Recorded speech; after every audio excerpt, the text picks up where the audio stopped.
What's up, YouTube? This is DJ MMT bringing you the Let's Play of Nioh, the alpha demo. This is episode 4.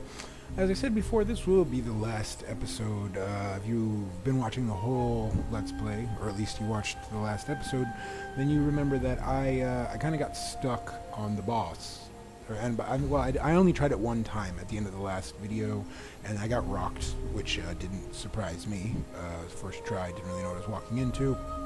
But so I said, yeah, the last episode would just be me beating the boss. And so basically what happened was honestly, it probably took me about 90 minutes of playing and doing different things before I was able to beat the boss. I didn't really understand the fight enough, and like I went through a lot of different processes, and I recorded all of this and I commentated on it. I did as a Let's Play. And a lot of stuff happened. Like I had to learn, I went through different weapons. Like I was like, oh, is it sword? Is it spear? Is it axe? You know, I prefer the axe.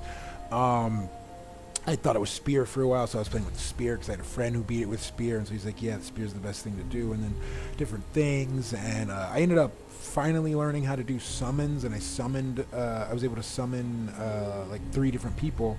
All 3 people, we went into the fight, and then we lost because they basically all got tanked. Opening of the match just got dropped in like 1 or 2 hits. First guy we got closer, but like still like all 3 of them just got tanked. You know, usually like when you play Dark Souls, it's like the guy you summon usually is a boss. Like he comes in and he just like dominates the fight for you, or at least that's been my experience. So I was like, what's going on here? Like this guy's supposed to be here to help me, and like I couldn't beat the fight. And doing different things, and I didn't understand a lot of the stuff about the game, and I didn't know that until a friend of mine started explaining stuff to me, and made me really think differently about the fight. Because basically, if you watch my whole Let's Play, I didn't use items other than the elixir. Like I wasn't really, I tried the bomb once, but I wasn't really using like the sacred water. Didn't use any talismans or anything. I never used living weapons one time the whole Let's Play, and I didn't even know anything about it, and I basically had to learn how to do it for this boss, and so I did that. I did it a couple times, and I still wasn't using it correctly, but then I finally understood how to use it. But yeah, like I just went through a lot of, a really big learning curve trying to beat this boss, and ultimately I was able to beat it without help. I didn't end up using the summoning, and I got a lot of advice from different people about using talismans and things, and ultimately I didn't do that either. But I did have to really change my fighting style. So rather than show that whole long clip and process, I just decided this is what people wanted to see. They've been watching the whole Let's Play. I said at the beginning, or near the beginning, that it was gonna end with the boss fight because that's what got to do the free DLC. And so I decided, instead of showing that whole long thing, we're just gonna do a short video. And as you see, this video's coming in at like under 15 minutes, or most likely, maybe it'll come up a little more. I'm recording it now, so I'm basically gonna I'm just gonna show the clip of my beating it, finally, like my try beating it, and I'm just gonna post-commentate it. So this is gonna be a post-commentated Let's Play. I did record an original commentary, but I decided I just wanted to do it this way for this, and so basically I'm just gonna go through this. This is basically my final successful attempt at beating this boss.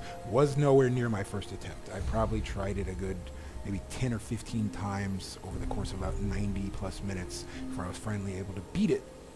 But I did finally beat it. So it's just gonna jump right in, no loading screen or anything. So if you watch the video, you can see that I started the shrine, obviously, and yeah, and I learned a number of other tricks. Like I finally learned how to do the down, right? Like I had never been able to do the down kill. I finally learned that. You'll see I finally mastered's the wrong word. I got a lot better with my bow. I can do one-hit kills with a bow now. Not 100% of the time. Like you'll see this guy. It's red targeting. There's like, so the way the targeter works is like there's like a yellow and there's a red for the circle, but then also in the middle is a red circle if you're getting the headshot. And so sometimes you'll get it, but you won't get the kill. Like, but other times you'll get it and you will get the kill as well. When you get the red. but not always. But yeah, I've gotten a lot more confident fighting guys, which you had already kind of seen. Like humans really no trouble anymore. Even basic level yokai, like I ended up killing. Uh, Actually, I think you saw it in the last video. I think I did end up killing that yokai in that house. But yeah, yokai don't, other than the boss yokai, obviously, aren't really a problem. So yeah, like I did a lot of collecting. I had to do a lot of offerings because when you do offerings, you get elixirs, and I was mining elixir. But yeah, what you'll also see is my armor's different. I'm not wearing the full heavy armor anymore because a friend of mine said I basically needed to get my stamina rank to B, which will show at the end. But so here what you're seeing is I considered what I was going to do, right? And I was like, a lot of people were like, use the wind talisman. Or the wind amulet, and it basically that imbues your weapon with wind power, which does work on the boss. But I kind of decided, no, you know what, I don't want to take the talisman, and part of the reason was I was afraid I might not get it this try, and I didn't want to waste the talisman. So I just kind of went, you know what, I'm just going to use the stamina water, which another item I had never really used, and just going to go for it. So you see me now, I decided it's the axe that is the way to go for this fight, or at least that's the way I felt like going for this fight.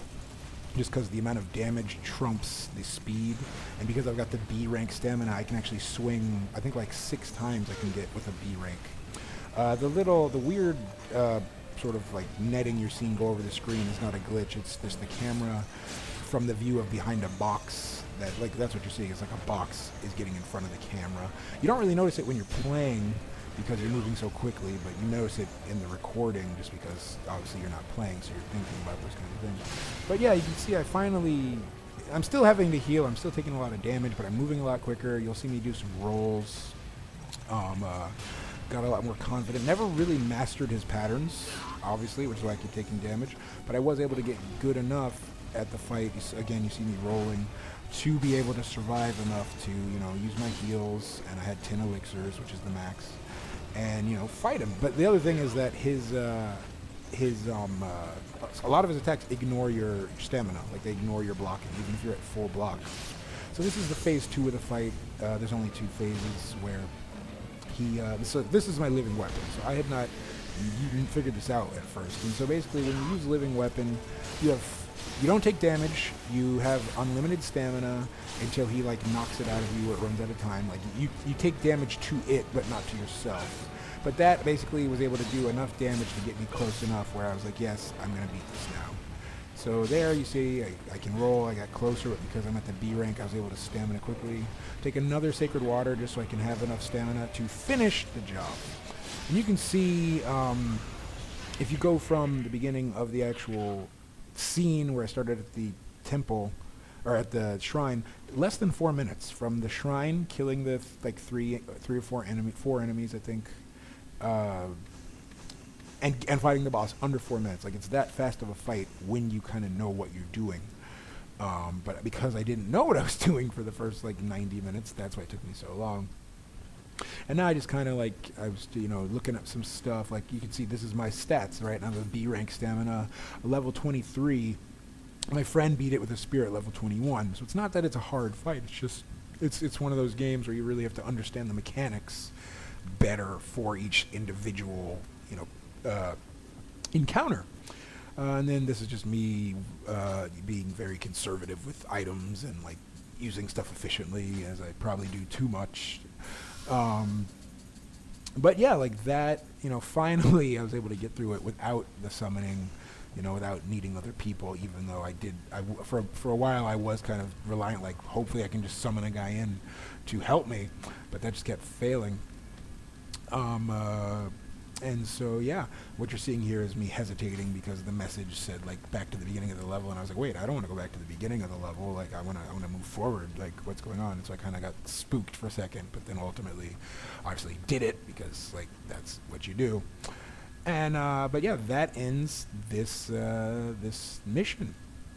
And then once you beat the mission, you go to the world map here, and so this shows you your different missions. This I thought was funny, that it tells you that his name is William, and at the very beginning of Let's Play, the first thing I said was, why is Geralt from The Witcher here in feudal Japan? And like, it's funny because his name's William, which means he's not Geralt, obviously, but he's like a white guy from probably like Britain or something, and he's just like running around Japan killing demons, and nobody's really talking about that. Even online, I've seen maybe one other person comment on the fact that like Koei Tecmo, who's like a very, very Japanese company, and other than like DOA from Team Ninja, they make I think they're DOA Team Ninja, right? I believe maybe that's Konami. But other than like maybe they're fighting stuff, they make only Japanese characters in their games. Like they're a very, very traditional Japanese developer. But for them to just like throw a white guy into this is kind of funny to me, unless they end up making it where it's like you can build your own character, because they do character customization in a lot of their stuff. Like even in Samurai Warriors 4 Empires, I could make my own character, and I like made a black guy with like an afro and stuff. But yeah, basically here you see it. It says you have unlocked the Mark of the Conqueror DLC, which is what it was all about. Like that's why I took the demo so seriously, because I wanted that free DLC. Because again, it is an exclusive DLC that you will not be able to buy, or at least that's what they're saying. They're saying that if you do not make it past the first boss in this demo before May 6th when it closes, which is 3 days from now for me, maybe 4 days if you're in America. I'm in Asia. Then yeah, you will not be able to get this DLC. So you've still got a little time left if you haven't done it. But like that's what it was all about for me. But yeah, I really liked the game. I'm definitely gonna buy it. I'm absolutely gonna buy this game. I really enjoyed it. I really enjoyed playing it, and it really brought back my love for Dark Souls. Like I haven't played a Souls game in a while, so I can't wait to get to Bloodborne now, which I kind of said at the beginning of this Let's Play. But this game really like reinvigorated my love for those kinds of games. So I'm definitely gonna buy this one. I can't wait to play it, and I'm glad I got to Let's Play it. If you watched it, thank you. I know there was some sound issues, and I know that the volume's too low, and I am still trying to work on that. And if you watch my videos normally on my channel, I've always been struggling with that problem with my setup, and I am trying to fix that. And I do, hope to eventually be able to do that. But yeah, I really had a great time with this game, and I definitely encourage everybody to give it a shot. If you're not a Souls guy, I still would encourage you to give it a shot, because it's actually very fun. It's very challenging, and it takes some commitment out of you, but it's a good play. But this is the end of this series. Returning to my knack series, I actually did just post the 3rd episode of my knack Let's Play today. So yeah, this is the end of my Nioh alpha demo Let's Play. Maybe in the future, when I get the full game, when that comes out, it's currently still, since in alpha, it's still there's no date been given. But maybe I will stream. Hopefully I have my streaming up by then. I'll stream it maybe. Or I might just Let's Play it. But yeah, thank you for watching. I hope you enjoyed it. Please make sure to like the video and subscribe to my channel if you're not already subscribed. Definitely check out my other links, my blog, follow me on Twitter, DJMT @GameChangerDoc, my Twitch channel, which is, it's in the works. We're almost there. The logo's done. We're just working on getting the banners finished, and then we will be in production. So hopefully in the next, I'd like to say, within the next month, my channel should finally be running. Won't have my computer built by then, but I'll definitely be PS4 streaming. Please check out my articles on Gaming Rebellion as well as Brash Games. The links can be found on my Twitter. Whenever I post a new article, I do put it there, as well as on my blog. I post those links every week. If you'd like to donate, you can do so on my stream tip. The link is at the ending video card, as well as in the video description. But yeah, thank you for watching. I hope you enjoyed it, and I will see you next time.